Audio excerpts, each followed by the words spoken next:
Something I didn't see coming in week one was what, Charean? Well, I know we've talked a lot about the Packers, Mike, but who saw that coming? And the fact that it was a road, it wasn't even a home game for the Saints. You weren't in the Super Bowl. You had half the crowd was your fans or more, and you couldn't do better than 38-3. I didn't see that coming. I didn't see them playing that poorly across the board. They did. They were not a good team yesterday.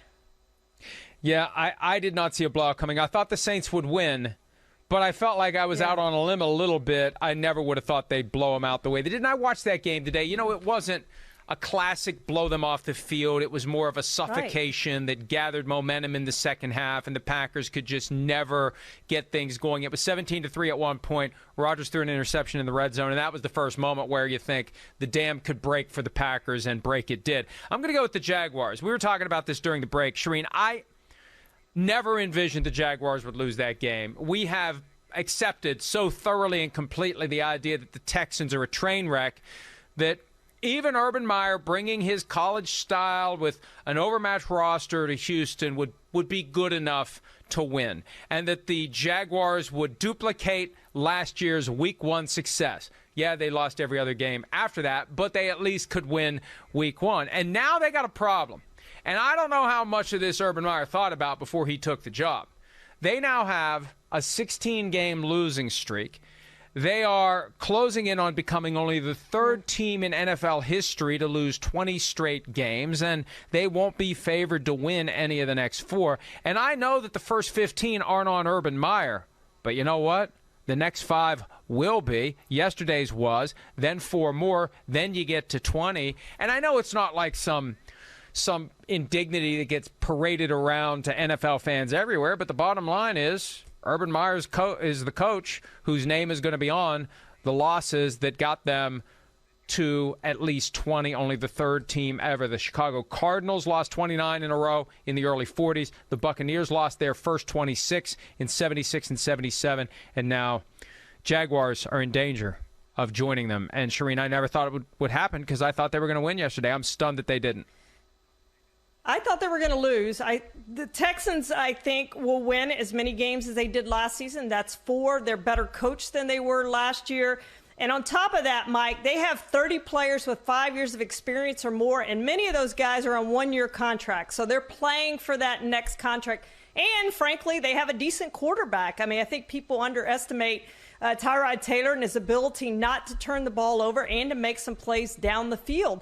But back to the Jaguars, at what point does Urban Meyer start looking around and going, this is not what I got into this for? Maybe there's a good college job out there that might suit me better.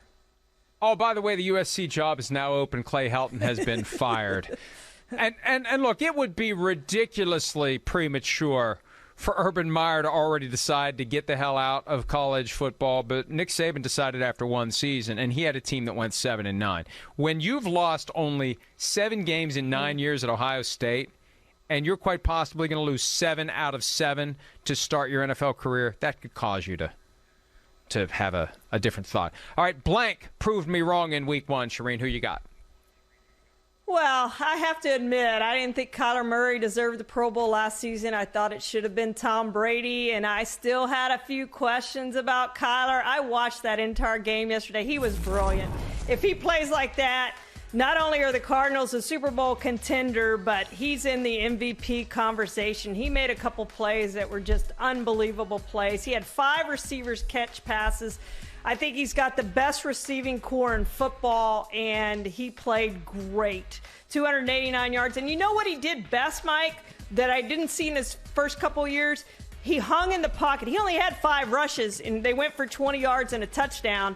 But he hung in the pocket, and he wanted to throw the ball first and really felt confident and mature and everything else, perhaps that I didn't see in his first couple years. He looked good.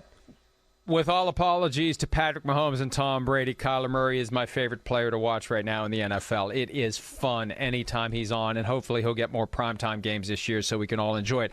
The Bengals proved me wrong. Look, I thought they would be down there among the dregs of the NFL. I think it was Josh Alper who pointed out in one of our text threads last week that but for the Texans. I mean, the Texans provide great cover for the Bengals. We're not realizing that they're still pretty dysfunctional. Well, Joe Burrow's fine, and if he's fine, the Bengals are going to be fine. Their defense was good enough. Their offense was opportunistic. Burrow had that great play call change on 4th and short when the Vikings sold out to stop the run, and he changed it to a pass and hit his third option. You'll hear from Joe Burrow coming up in a little bit. I talked to him after the game, and we've got that recorded. But they proved me wrong, and I'm glad. I'm glad Burrow's healthy, and I'm glad that he's playing well. I've been rooting for Burrow ever since he got to the NFL, and it's great to see what the Bengals did. But I didn't expect it. I thought the Vikings would win that game easily. And, Mike, I hope they've burned the tape of when you and I, it might have been our last show or next to last show or recently, whenever it was, it might have been PFT live, but we both picked the Panthers and the Bengals not to go to the playoffs, and we might be regretting that at the end of the season. You picked the Panthers. I picked the Bengals. I still don't think the Bengals are going to get there because of the other teams in the AFC, but the Panthers... That's one that we may be playing back at some point in mid-January. Yes, all right. We might. Most impressive loser in Week 1 was who? Well, I think you got to go with the Cowboys. I thought they would go in there and get blown out. This is a team that hadn't practiced together. Dak looked terrific.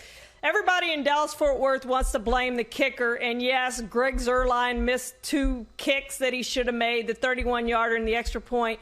But for me, it's you can't settle for field goals. You can't settle for those field goal attempts. That's what the Bucs did. They scored touchdowns.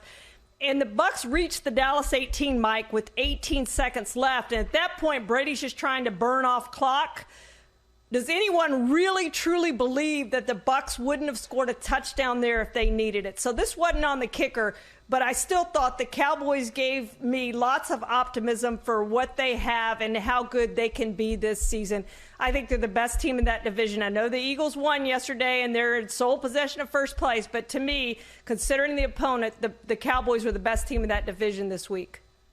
Browns were the most impressive loser for me to go into Kansas City, build that 22-10 lead. They can't get down on themselves. The Chiefs are going to do Chiefs things. They did Chiefs things. They came back and won, but the Browns have to feel good about themselves. One sentence on the most disappointing winner from Week 1. I thought it was the Dolphins because I thought Mac Jones outplayed Tua Tagovailoa. I say it's the 49ers because, as Chris Sims would say, they nearly crapped down their leg and blew the game. It was 38-10, and it ended up 41-33, and somehow the Lions covered the 9-point spread. The folks in Vegas are a hell of a lot smarter than we give them credit for, and they're a hell of a lot smarter than me. Hi, I'm Mike Tirico, and thanks for watching. Make sure to hit subscribe for the latest news and highlights from NBC Sports.